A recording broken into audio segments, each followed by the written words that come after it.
Hello, everybody. Welcome to the Green Effect Podcast, Season 3, Episode 4. All right, here's what we got on tap for today.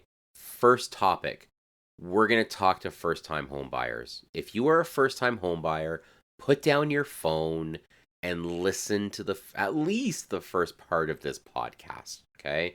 We're going to talk about what you need to know as a first-time home buyer, the message you need to understand, and what you're about to go through. Okay? The second part of the podcast I affectionately have called Lollipops, Clowns, and Unicorns, an update on our Canadian economy. I basically just give my opinion on what the heck is going on out there. Hopefully, give some insight, maybe some thoughts on what's going to happen. Let's get going. Welcome to the Green Effect Podcast. Finance, life, business, and everything in between. And now, your host, Stephen Green.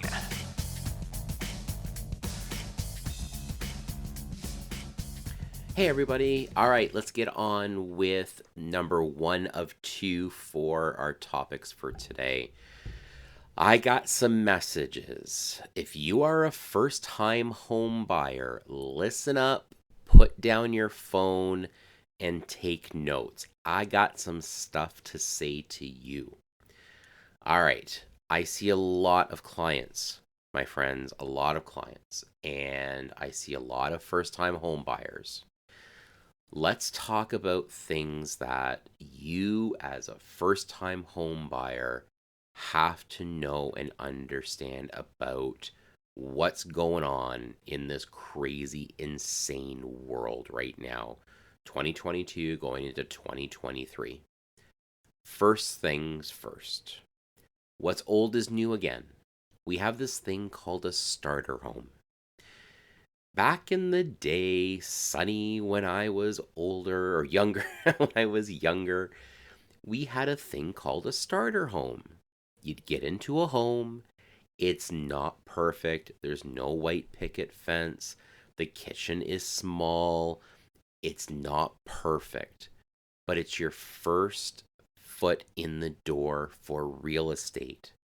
It's your first time building equity. It is where you learn how to fix things on your house and you can put your own stamp on it, make it your own. But it's not your forever home. Maybe it's a 2-bedroom. Maybe it's a 3-bedroom, but you have more kids on the way. It goes up a little bit in value, you sell it, and then you upgrade with some of your equity. First-time home buyers have to understand this concept. The starter home is back. We're not in a world anymore where you can simply just go out there and buy your perfect forever home right off the bat. That is not happening anymore. Okay? That's the first thing. And I think when we're talking starter home, make sure you're working with a mortgage person that understands that. From the standpoint, you want to make sure you get into the right mortgage product so that you don't get locked in or you have to pay penalties or whatever later on when you do go to upgrade. Next thing, and I'm stealing this from a realtor. I think he stole it from somebody, but hey, the best things in life are stolen. Am I right? Am I right? Talking to the guy that works at the bank, right? So you marry your house, but you date your rate, okay? And I think we have to understand that even in the situation of a starter home, you marry into your house, okay?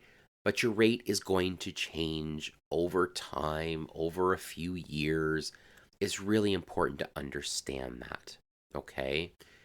The mortgage rate is important. 100% it's important. But folks, ask anybody, mortgage specialist, mortgage advisor, mortgage broker, mortgage agent.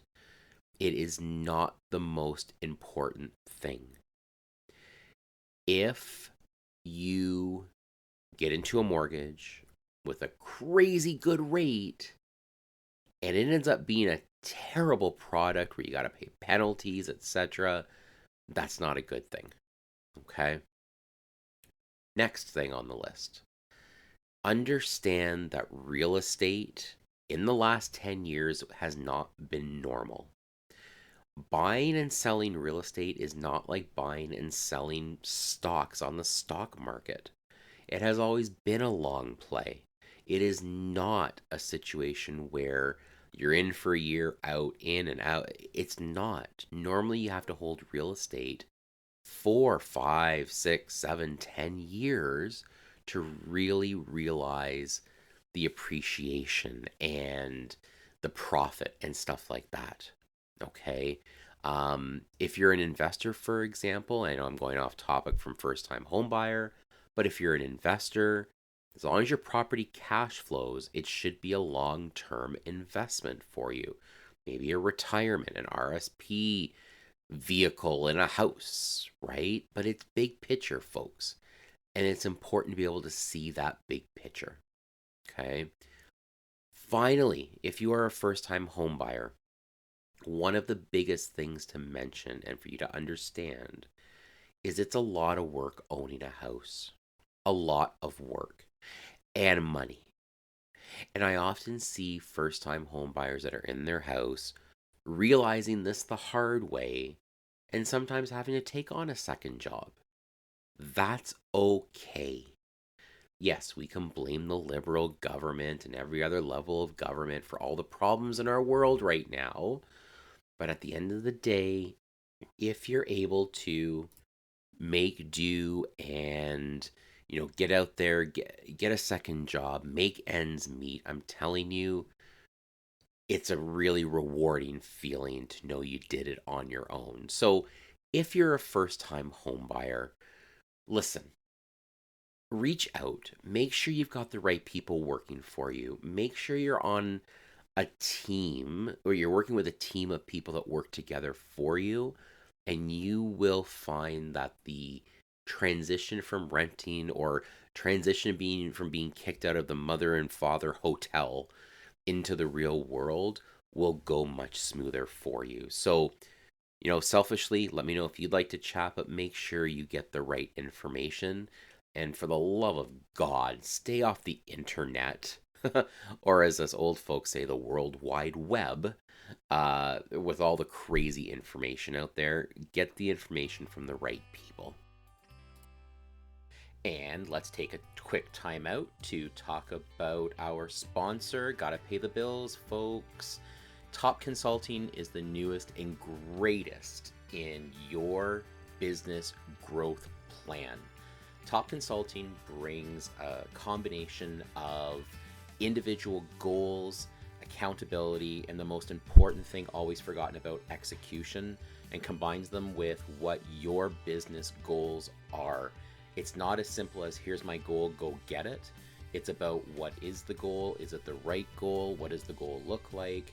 How are we going to get to the end result? Top Consulting, we start at the end and work our way back, making sure we have proper milestones and execution timelines for you to get where you are right now with your business, right to that end goal that starts at the beginning. Top Consulting, make sure you visit topconsulting.ca, where you can get some great information on our programs, complimentary webinars, and hey, don't take my word for it. Have a look at the homepage for real client testimonials. Oh, and just to make sure you really do go to the website, make sure you mention the Green Effect podcast and you get 25% off the introductory fit assessment. Go get them. All right, we're back. Let's get on to part 2 of 2 of the show. I have affectionately called Lollipops, Clowns, and Unicorns, an update on the Canadian economy as of the end of November. I can't really think of any other way to explain or describe the Canadian economy right now other than those three words. So, all right, I'm going to put some spin on this, and I know you're hearing all the fancy numbers and inflation and CPI and this and that, but let's just break this down a little bit, okay? Inflation. So, inflation came out, I don't know, a week or two ago, and It came in at 6.9%. Folks, let's understand something. I don't know if anyone's been to a restaurant lately, but there's nobody there. Okay, it's crickets. There's just not a lot of people there. And people are tightening up their budget. We make the joke about Disney Plus. I would argue a lot of other things are being tightened up, and so they should be. We're probably going into, if we're not already into it, a recession, right? So if you break down the issues that were in the inflation, or the items that actually jumped up and pushed the inflation to stay the same as it was the month before, main issues was the cost of food, which is fantastic because I think Gail and Weston and the boys there, I think they had like a $500 million profit or something like that. So things are going well there. Um, Gas, right? So gas prices have risen. But then the third thing on the topic of, you know, the kid saying his head hurts as he's hitting his head against the brick wall. Well, shelter costs went up. And yes, shelter costs are rent as well as mortgage payments and stuff like that, which obviously mortgage payments and HELOCs went up because prime rate has been increasing, but rents have been increasing as well. So these three things are really what led inflation to stay the same. But that also means, though, there are some downward pressures. So things are coming down in price. It's just these three items are just going to be really tough. Like, I understand the Bank of Canada wants to get inflation back to 2%. I got a bit of a news flash. I don't think we're going to see 2% maybe ever. Ever. 4, 5%? Yeah, I think that's a good day for sure. So I think Bank of Canada and Tiffy Boy has to really understand what the increase in the prime rates are doing. Okay? Yes, he's already said this is going to hurt you more than it's going to hurt me, but it's for your own good. So he's already accepted this is going to go sideways. A recession is coming. My concern is, does he understand when he has to stop increasing rates? Because, folks, I'm telling you, it might be right now. We have never had a prime rate increase in the month of December in the history of the history of the histories. I'm hoping for a 0.25% increase. With the recent inflation numbers, I think Tiffy Boy over at when he's sitting around having Tim Hortons coffee with his buddies, I think they're going to go a full 0.5%. Bah humbug is what I have to say to that. And I think I see a lot of clients, folks, okay, and it is fair to say that we were probably all misled as to what was going to happen with rates.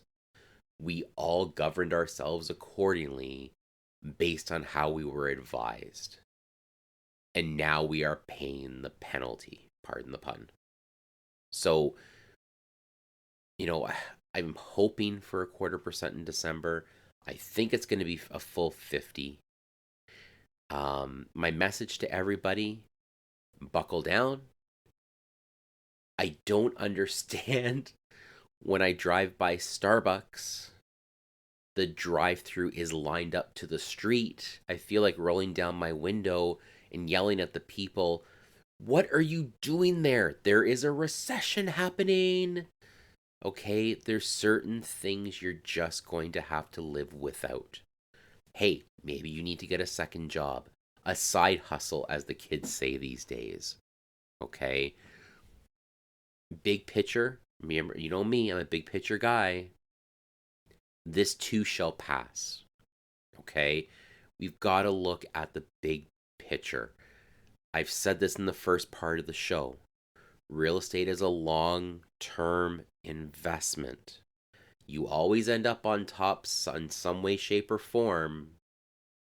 However, it is definitely a long play. So keep that in mind. Really important to understand how this all works. And if you can all just briefly join me, cross your fingers, cross your toes, and let's just take a moment to hope it's only 1/4%. Or what happens in the with Scrooge the night before Christmas? What isn't he visited by like 3 ghosts, and maybe Tiffy Boy has that and he has an epiphany and doesn't raise rates at all. But hey, we can all hope and dream, can't we? Until next time, talk to you soon. Thank you for listening to the Green Effect Podcast. Subscribe to this podcast on iTunes or Google Play so you catch the next episode. And don't forget to leave a review. Much appreciated.